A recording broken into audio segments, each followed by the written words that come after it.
Hi, ഞാൻ ആദിഷ്. ഇന്നത്തെ വീഡിയോയിലൂടെ നമ്മൾ ഡിസ്കസ് ചെയ്യാനായിട്ട് പോകുന്നത് ഒരു സ്പെസിഫിക് ആയിട്ടുള്ള വ്യക്തി നമ്മളെപ്പറ്റി ചിന്തിക്കുന്നുണ്ടോ ഇല്ലയോ എന്നുള്ളത് എങ്ങനെയാണ് അറിയാൻ സാധിക്കുക. ചില പ്രധാനപ്പെട്ട സൈൻസ് എന്തൊക്കെയാണ് എന്നുള്ളത് നമുക്ക് നോക്കാം. ഒന്നാമത്തെ സൈൻ എന്ന് പറയുന്നത്, നമ്മൾ ഉറങ്ങുന്ന സമയത്ത് നമ്മുടെ സ്വപ്നത്തിൽ അവർ വരാൻ ഇടയാവുക. അടുത്ത ദിവസം എണീക്കുമ്പോൾ അല്ലെങ്കിൽ അടുത്ത ദിവസം ഡേ ടൈമിൽ നമ്മൾ ചിന്തിക്കുകയാണ്, എന്തുകൊണ്ടായിരിക്കും ഇപ്പോൾ ആ വ്യക്തിനെ ഞാൻ സ്വപ്നം കണ്ടത്.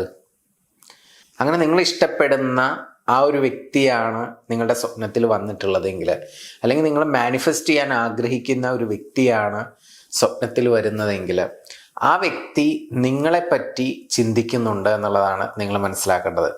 ഇനി നിങ്ങൾ മാനിഫെസ്റ്റ് ചെയ്യാനൊന്നും ആഗ്രഹിക്കുന്നില്ല, പരിചയമില്ലാത്ത അധിക പരിചയമൊന്നുമില്ല, പക്ഷെ കണ്ടിട്ടുണ്ട്, അല്ലെങ്കിൽ ഓൾറെഡി പരിചയമുണ്ട്, പക്ഷെ ഇപ്പോൾ കോണ്ടാക്റ്റിലൊന്നുമല്ല, അങ്ങനത്തെ ഒരാളെയാണ് നിങ്ങൾ സ്വപ്നത്തിൽ കാണുന്നതെങ്കിൽ കൂടി ആ വ്യക്തി നിങ്ങളെക്കുറിച്ച് ചിന്തിക്കുന്നത് കൊണ്ടോ ഒക്കെ ആയിരിക്കാം ആ വ്യക്തിയെ നമ്മൾ കാണാൻ ഇടവരുന്നത്. ഒരു പ്രധാനപ്പെട്ട ഒരു സൈനാണിത്.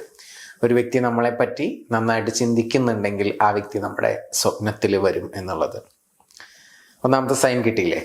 ഇനി രണ്ടാമത്തെ സൈൻ എന്ന് പറയുന്നത്, ആ വ്യക്തിയുടെ പ്രസൻസ് നമുക്ക് ഫീൽ ചെയ്യാം. നമ്മുടെ തന്നെ തോട്ടിൽ ആ വ്യക്തി കൂടുതലായിട്ട് വരിക, ആ വ്യക്തി നമ്മുടെ തൊട്ടടുത്തുണ്ടെന്നുള്ള തോന്നലുകൾ.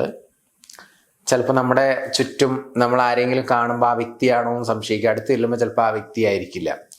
അങ്ങനെ മൊത്തത്തിൽ ആ വ്യക്തിയുടെ ഒരു പ്രസൻസും ആ വ്യക്തിയുടെ ഒരു സ്മെല്ലും ഒക്കെ നമുക്ക് ഇങ്ങനെ ഫീൽ ചെയ്തുകൊണ്ടിരിക്കുക.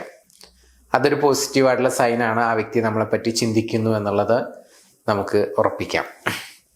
ഇനി ഇതുപോലെ തന്നെ അടുത്ത ഇമ്പോർട്ടൻ്റ് ആയിട്ടുള്ള ഒരു സൈൻ എന്ന് പറയുന്നത്, നമ്മുടെ ഉള്ളിൽ തന്നെ നമുക്ക് തോന്നുക ഒരു ഗട്ട് ഫീല്. ആ വ്യക്തി ഇപ്പം എന്നെക്കുറിച്ച് ചിന്തിക്കുന്നുണ്ടാവും, അല്ലെങ്കിൽ എന്നെക്കുറിച്ച് ചിന്തിച്ചുകൊണ്ടിരിക്കുകയാണ്, അല്ലെങ്കിൽ എന്നെ നന്നായിട്ട് മിസ് ചെയ്യുന്നുണ്ടാവും എന്നുള്ള ഗട്ട് ഫീല് നന്നായിട്ട് വരുന്നുണ്ടെങ്കിൽ ആ വ്യക്തി നമ്മളെപ്പറ്റി ചിന്തിക്കുന്നുണ്ടാവും. 3 സയൻസ് പറഞ്ഞു. ഇനി ഇമ്പോർട്ടൻ്റ് ആയിട്ടുള്ള 2 സയൻസ് കൂടിയുണ്ട്. അതിന് തൊട്ട് മുൻപ് നിങ്ങളുടെ ലവ് റിലേഷൻഷിപ്പിൽ നിങ്ങൾ എന്തെങ്കിലും രീതിയിലുള്ള ഇഷ്യൂസ് ഫേസ് ചെയ്യുന്നുണ്ടെങ്കിൽ, എൻ്റെ സപ്പോർട്ട് വേണമെന്നുണ്ടെങ്കിൽ മുകളിൽ കാണുന്ന നമ്പറിലോട്ടൊന്ന് വിളിച്ചാൽ മതി. ഓക്കെ, ഇനി നമുക്ക് 4ാമത്തെ സൈൻ എന്താണെന്നുള്ളത് നോക്കാം.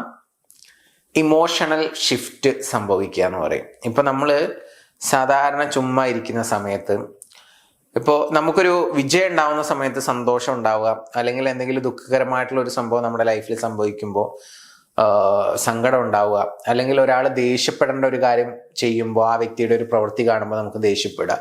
ഇതൊക്കെ നോർമലി നമുക്കുണ്ടാവുന്ന ഇമോഷൻസ് ആണ്. ഇത് കൂടാതെ ആ ഒരു ഇമോഷൻ ഉണ്ടാവാനുള്ള പ്രത്യേക സാഹചര്യങ്ങളോ സിറ്റുവേഷൻസോ ഒന്നും അവിടെ നടന്നിട്ടില്ല. അങ്ങനത്തെ ഒരു അവസ്ഥയിൽ നമ്മൾ പെട്ടെന്ന് സാഡായി പോവുക, പെട്ടെന്ന് നമ്മൾ ദേഷ്യപ്പെടുക, റീസൺ ഇല്ലാതെ ദേഷ്യപ്പെടുക, അല്ലെങ്കിൽ പെട്ടെന്ന് നമ്മൾ ഭയങ്കര സമാധാനമുള്ള ഒരു അവസ്ഥയിലോട്ട് പോവുക, ആ ഒരു ഇമോഷൻ വല്ലാണ്ട് വരിക, ഭയങ്കര ഹാപ്പി ആവുക, നമുക്ക് നമ്മളെ തന്നെ സെലിബ്രേറ്റ് ചെയ്യാൻ തോന്നുക, പക്ഷെ പ്രത്യേകിച്ച് റീസൺസ് ഒന്നുമില്ല. അങ്ങനെ ഈ ഡിഫറെൻറ്റ് ഇമോഷൻസിലോട്ട് നമ്മൾ ഷിഫ്റ്റ് ആവുന്നുണ്ടെങ്കിൽ, പ്രത്യേകിച്ച് കാരണങ്ങളൊന്നും ഇല്ലാതെ തന്നെ ഷിഫ്റ്റ് ആവുന്നുണ്ടെങ്കിൽ, ഒരു വ്യക്തി നമ്മളെപ്പറ്റി ചിന്തിക്കുന്നത് കൊണ്ടാണ് അങ്ങനെ സംഭവിക്കുന്നത്. ആ വ്യക്തി ചിന്തിക്കുന്ന ആ ഒരു തോട്ടിൻ്റെ എനർജി നമ്മുടെ എനർജി ഫീൽഡിലൂടെ ഫ്ലോ ആവുന്നത് കൊണ്ടാണ്. ഇമോഷൻ എന്ന് പറയുമ്പോൾ എനർജി ഇൻ മോഷൻ എന്ന് നമുക്ക് പറയാം. അപ്പോൾ നമ്മളിലൂടെ ആ ഒരു ഇമോഷൻ കടന്നു പോകുന്നത് കൊണ്ടാണ് എന്ത് ചെയ്യുന്നത്, നമുക്ക് ആ ഒരു ഇമോഷണൽ ഷിഫ്റ്റ് ഉണ്ടാകുന്നത് എന്നുള്ളതാണ് പഠനങ്ങൾ പറയുന്നത്. അപ്പോൾ അതുകൊണ്ട് തന്നെ അങ്ങനത്തെ എന്തെങ്കിലും ഇമോഷണൽ ഷിഫ്റ്റുകൾ പെട്ടെന്ന് പ്രത്യേക കാരണങ്ങളൊന്നും ഇല്ലാതെ സംഭവിക്കുകയാണെങ്കിൽ നമുക്കതിനെ ഒരു പോസിറ്റീവായിട്ടുള്ള സൈനായിട്ട് എടുക്കാം. ഓക്കെ, പിന്നെ അടുത്തൊരു ഇമ്പോർട്ടൻ്റ് ആയിട്ടുള്ള സൈൻ എന്ന് പറയുന്നത് കോ ഇൻസിഡൻസ് ആണ്. എന്ന് പറഞ്ഞു കഴിഞ്ഞാൽ, ഇപ്പം ഞാനൊരു സ്ഥലത്തേക്ക് പോയിക്കൊണ്ടിരിക്കുകയാണ്, ഇപ്പോൾ ഒരു മാളിൽ പോയിക്കൊണ്ടിരിക്കുകയാണ്. അപ്പോൾ മാളിൽ പോകുന്ന സമയത്ത് പെട്ടെന്ന് ഒരാൾ വന്ന് എന്നോട് സംസാരിക്കുന്നു. ഞാൻ പോലും പരിചയമില്ലാത്ത ഒരാളാണ്.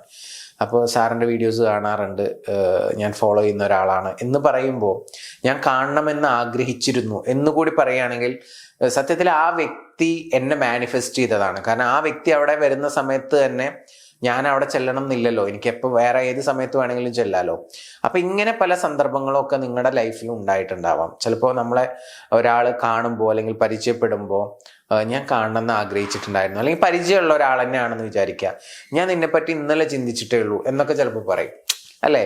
നമ്മൾ നേരിട്ട് കാണുമ്പോൾ, അല്ലെങ്കിൽ ഫോൺ വിളിക്കുന്ന സമയത്തൊക്കെ നമ്മൾ പറയുന്ന കേട്ടില്ലേ, ഞാനിപ്പോൾ നിന്നെ വിളിക്കണം എന്ന് വിചാരിച്ചിരിക്കുകയായിരുന്നു, അപ്പോഴേക്കും നീ ഇങ്ങോട്ട് വിളിച്ചു എന്നൊക്കെ പറയുന്നത് കേട്ടിട്ടില്ലേ? ഇങ്ങനത്തെ സാഹചര്യങ്ങളും ഇൻസിഡൻസും ഒക്കെ നമ്മുടെ ലൈഫിൽ നമുക്ക് കാണാറുണ്ട്. അപ്പോൾ ഇങ്ങനത്തെ സിറ്റുവേഷൻസ്, കോഇൻസിഡൻസ് ഒക്കെ പോസിറ്റീവ് സൈനാണ്, ആ വ്യക്തി നമ്മളെ പറ്റി ചിന്തിക്കുന്നുണ്ട് എന്നുള്ളതിൻ്റെ.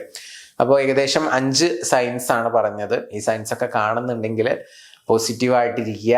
നിങ്ങൾ ആഗ്രഹിക്കുന്ന വ്യക്തി നിങ്ങളുടെ കൂടെ തന്നെ ഉണ്ടാവും, നിങ്ങൾക്ക് മാനിഫെസ്റ്റ് ചെയ്യാനായിട്ട് പറ്റും. ഇപ്പോൾ നിങ്ങളുടെ ലവ് റിലേഷൻഷിപ്പിൽ എന്തെങ്കിലും രീതിയിലുള്ള ഇഷ്യൂസ് കാര്യങ്ങൾ നിങ്ങൾ ഫേസ് ചെയ്യുന്നുണ്ടെങ്കിൽ, എന്തെങ്കിലും സപ്പോർട്ട് വേണമെന്നുണ്ടെങ്കിൽ കൃത്യമായിട്ടുള്ള ഗൈഡൻസ് തരാം. മോള് കാണുന്ന നമ്പറിൽ ഒന്ന് വിളിച്ച് സംസാരിക്കുക. Okay, thank you so much. പുതിയ വീഡിയോസുമായിട്ട് വീണ്ടും കാണാം.